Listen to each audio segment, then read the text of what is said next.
Hey, what's up, Logos Personal Finance students? It is Tuesday, June 16th, 2020. What are we on? Day 57 of our e-learning experience, day 7 of term 6. Rolling along in week 2 of term 6. So let's go ahead and take a look at our Blackbaud, and then that'll get us into our Econ Lowdown for some personal finance lessons. Let's go ahead and open up the Blackbaud.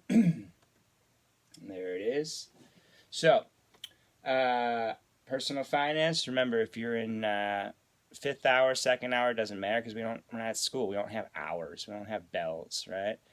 Same class either way, and it's the same way to access your assignments as always by following the link for econlowdown.org. Econlowdown.org. You know, one of these days, when everything is back, to somewhat normal, we need to take a field trip to the Federal Reserve. They're a great resource in providing this econlowdown.org, but also, I mean, it's a pretty cool place, the physical building. I've gotten to go there one time. It's actually where I went to train on how to use Econ Lowdown to teach personal finance courses. It was like an all-day training. They gave me this fancy free lunch. They gave me all this free swag, and it was just like this really cool building that I got to hang out in all day. So, yeah, the Federal Reserve is pretty cool.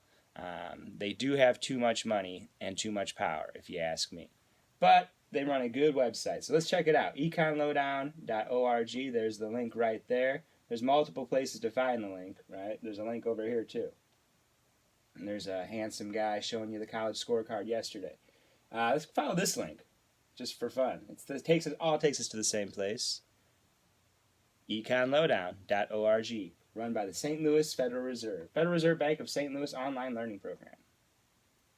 We got our student code and password. Remember, you want to be using that term 6 student code and password, not term 5. So when you put in your code and you click submit, you should see personal finance term 6, just like this, not personal finance term 5. That means you're using the old code. You need to get the new code from me. And remember, the way we navigate this site, we look at our assignment starting at the top. Remember, this is just a link, right? We can always follow the links. The links are helpful. Don't follow this link today because that's for Thursday. But on Thursday, to get to the Zoom meetings, this is one way to access them. This link will take you right into the Zoom meetings at 10 a.m. on Thursdays. We see our first assignment from last week, that what do you want to be when you grow up question. And as you're scrolling down, you want to see the status of graded, right? Or at the very least, you want to see submitted. That means you did it and just hasn't been graded yet. If you don't see graded or submitted, you need to work on it, right? So we're scrolling down and we should see everything graded or submitted. Graded, there's a grade. We got graded. Status unviewed, but we got a grade for it. That's a video Q&A. So we're going to do another video Q&A today. You don't have to watch the whole video. You can take the quiz without watching the whole video. You might not get as good a score. I got 88%. That's pretty good, right? Probably could have gotten 100 if I had viewed the video. But I can also retake the quiz, right? So again, however you want to do them, you want to not watch the video and take the quiz 10 times, go ahead. You want to watch the video and maybe you want to take the quiz 2 times, do that. But you're just graded on the quiz, not on whether or not you view the video. Yesterday we had the reading Q&A, and you can see my status is in progress. So I haven't finished that. I haven't answered the Q&A and submitted the answers yet. So if you're seeing that, if you're seeing in progress, that means you started it. You still need to finish it. And then we scroll down. As I mentioned, we have today's assignment, which is another video Q&A, and it is Financial Aid 101. Financial aid for education, right? Very, very common thing. People who go to college, most people who go to college don't just pay for it right out of their pocket, right? They receive some form of financial aid. And the good news is there's a lot of it out there available. If you want to go to college, wherever you want to go to college, and again, it doesn't have to just be college. If you want to go to trade school, if you want to go to any kind of post-secondary education, finances should not keep you from doing that, right? If there's a will, there's a way for anyone, no matter what your financial situation or your family's financial situation is, there's a way for you to go to college. There's a way for you to go to trade school. There's a way for you to go to a university and get that valuable education. You just got to know what to do. You just got to do the work, right?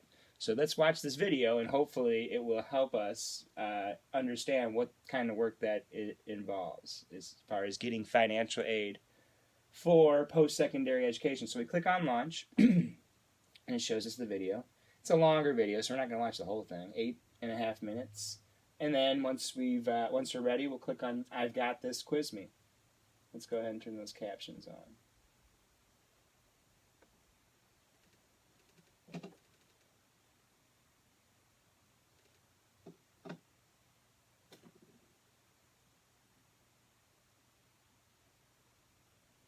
Any sound? You don't give me any sound? No? Where's my sound?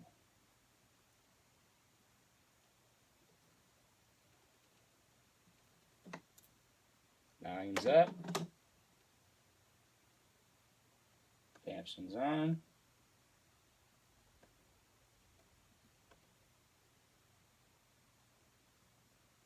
That's weird.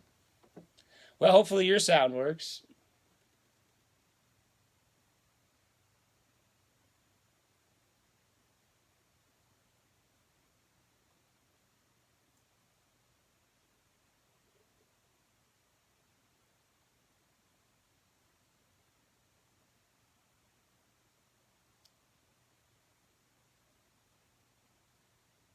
So this graphic, even though there's no sound, you can see. They're showing you 3 different kinds of aid, right? There's loans, there's gifts, right? Where the government or other organizations will just give you money that you don't got to pay back. Loans, obviously, you got to pay back. And then work study. What is work study? You work while you study. You actually you work at the university, right, or at the college, and you don't get paid. Your payment is a discount on tuition, right? Your pay for the work you do goes towards paying your tuition. And it's actually a pretty good deal, all 3 of them, really.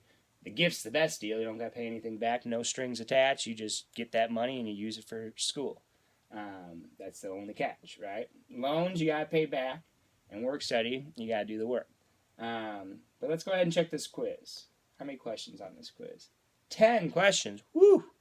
Again, that's good news and bad news. Good news, or the bad news is it's 10 you got to do a 10-question quiz. Oh my gosh. The good news is, A, you can retake this quiz as many times as you want, right? And B, because you can take this quiz as many times as you want, you can get 10 out of 10 here, right? This is a big grade as far as your overall grade. Some of these quizzes are 4 or 5 questions. That reading Q&A, which I thought was more difficult that you did yesterday, where there's no multiple choice questions, you actually have to read the article and answer questions. That was worth 6 points. This is a multiple choice quiz that you can retake as many times as you want, and it's 10 points. So this is worth more than that assignment from yesterday. Just saying.